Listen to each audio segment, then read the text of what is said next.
Hi guys, let me tell you about the worst 72 hours of my life, and you won't even see the end coming.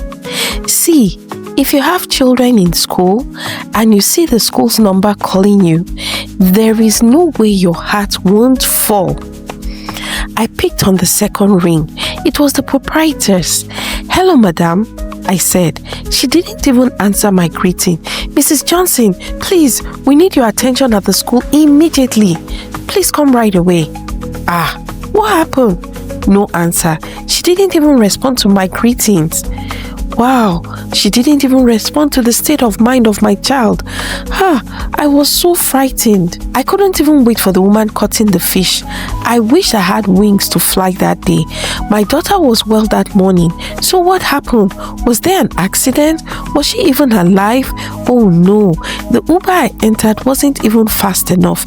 My mind kept thinking about everything that could go wrong.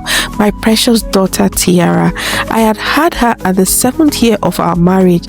After several painful rounds of treatment, plenty of money spent, and nights of prayer and fasting, and now the school was calling. Oh Lord, help me. That was all I could say. Tell me why at the school there were 3 police cars and a van. Where would I faint? I started running towards the admin office. My daughter. My heart was just pounding. 2 policemen and the proprietress were seated. The atmosphere was tense. "Mrs. Dawodu, where is my daughter? Where is Tiara?" I cried. "Please sit down, ma," she said. The police had a tone in their voice as they commanded me to take a seat. I refused. She was my only child. "Mrs. Johnson, your daughter is fine. She's in class. You will see her soon. Please sit down." I calmed down a bit and sat. "Okay, thank you," I said. "But what is going on? Why are the police here?" She continued. "Mrs. Johnson, do you remember the PTA meeting we had last month, on the 12th of June to be precise? We discussed so many issues that day." "Yes, I was there, but I haven't spoken on any matter. What did they say that I did? Is that why they called the police?" "Something happened today. It's unfortunate that Miss Thomas has fallen ill and has been rushed to the hospital because of the food she ate, and that is why you are here." "How? Please, I don't understand. How am I implicated in Mrs. Thomas being ill? Did Tiara disturb her while she was eating and she choked?" I said this because I didn't understand how my child had anything to do with her teacher's illness or lunch. The proprietress continued. "At the meeting, Lady Azikiwe complained that the teachers were eating pupils' meal. She mentioned that her son always came home hungry even though their lunch boxes were empty. Other parents claimed they were aware. And at 4:07 p.m. that Saturday evening, you said, and I quote, 'I noticed it too. See, it's written here. Our secretary took the minutes,' and she pointed to her laptop. Yes. If I said I noticed it too, what's wrong with that? I have noticed several times that Tiara's food flags will be empty, and she'll tell me Mrs. Thomas ate the food and it wasn't enough for her. There was even times she told me Mrs. Thomas said I should add more pepper the next time. She's almost 5, but she tries to communicate to the best of her ability." "And you believe Tara?" It was the policeman who asked this time. "Yes, I do." I did not know that I had used my hand to hurt myself. That was how the police stood up and held me by the hand. Before I could even process what was going on, I heard the other police officer announce, "Mrs. Johnson, with the evidence we have against you, you are under arrest for suspected attempted..." I started shouting, and the officer said, "Be careful. Anything you say can be used against you." I was just shouting, and they walked me out of the office into a Black Maria, their van. I needed to call my husband. Even when we got to the station, I was still in a state of shock. What had I done? Who did I offend? As I sat behind the counter, Inspector Jimo came and sat with me. "Madam," he said, "did you put anything in your daughter's food that was meant for Miss Thomas?" "No, I didn't. I never even thought of such a thing. In fact, once I knew she was eating out of my daughter's food, I always made enough for 2 people. I don't believe you, the officer said. I think you wanted to punish her for eating your daughter's food. And then it occurred to me. Please, I would like to speak to my lawyer, I demanded. He looked at me with pity and walked away. They gave me my phone. They were pressing me to write a statement.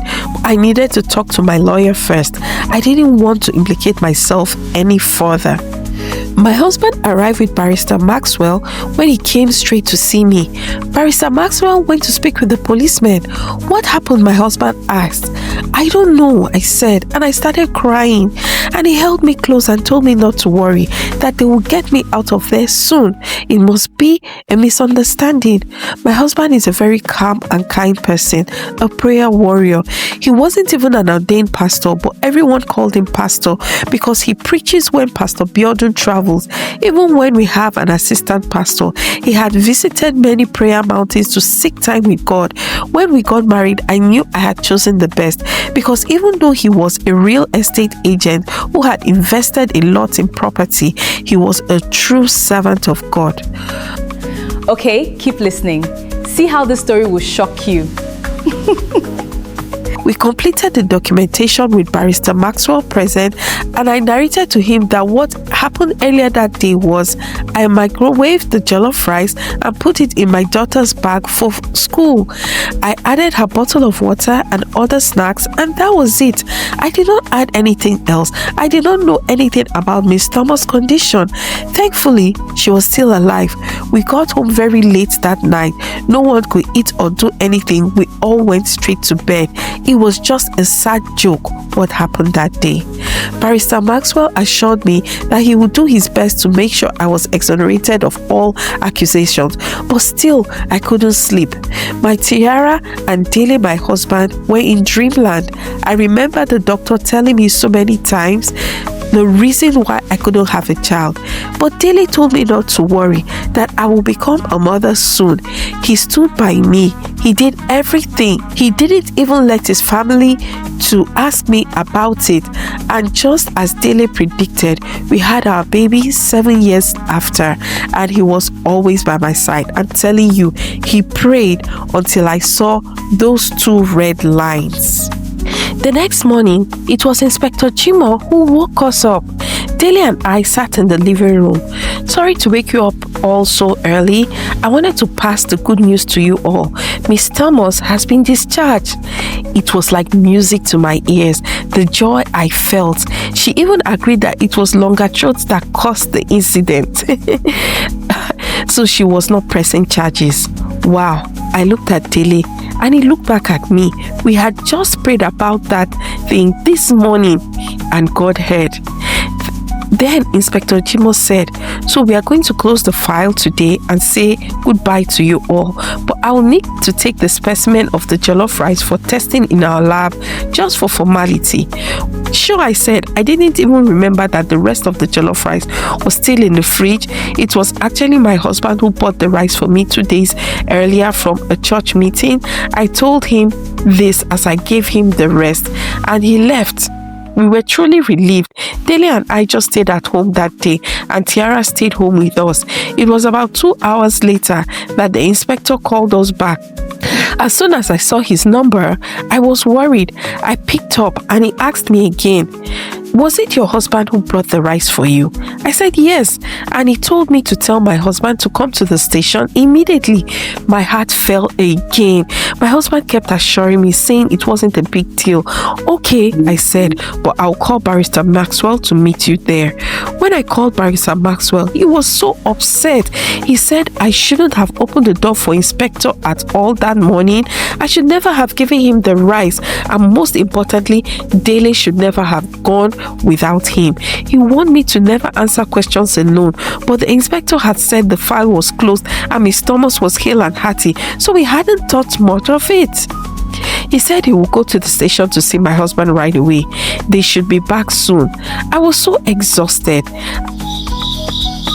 At 7 p.m., Barrister called to tell me my husband would be spending the night at the station, but he was on his way to come and explain a few things to me.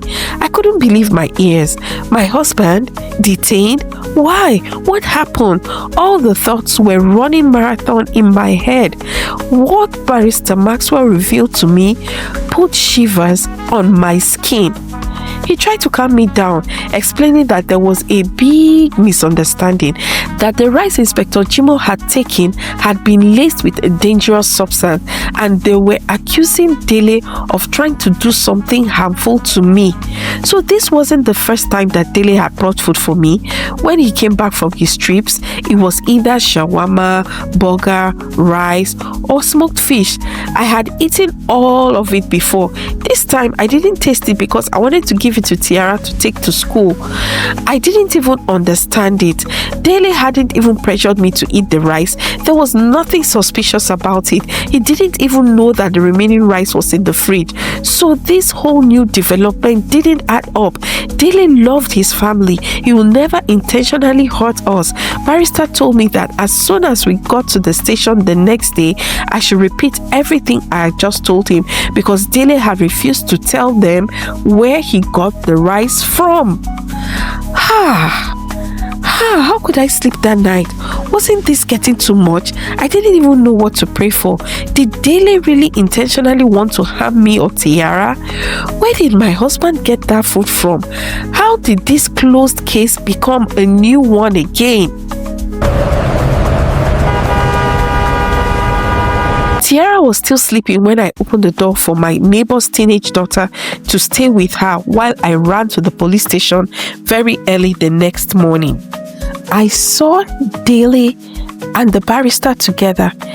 It seemed my Dele had aged 10 years. His eyes were red and his body had red swollen patches. I wonder what had happened. It hadn't even been 24 hours yet. I could no longer recognize my darling husband. Barrister, please tell me what's going on. Since my husband couldn't talk, I needed someone to start talking. How had this gone from 0 to 100 in 5 seconds? Barrister told me, I'm still trying to get him out. Just be patient. Inspector Jimo's face was stern. He was no longer smiling and friendly. He told me harshly to wait outside, and I quietly obeyed. It was while I was outside that my pastor drove in with his wife and Deaconess Maggie, our head usher. I ran to them. Thank God you are here. Please help me. They don't want to release Dele and I don't know what's going on. The pastor's wife hugged me and told me all will be well as a corporal marched them into the station. My goodness gracious, I was almost losing my mind when Barrister Maxwell came out. He was avoiding my eyes. Barrister, where is my husband? I was expecting the worst news. Mrs. Johnson, he said, thank God for your life. What happened? I asked him, holding his shirt. But then he told me the good news. Dele would go home with us. Is that true? But he told me to hold on. There was something he wanted to tell me and I should please brace myself.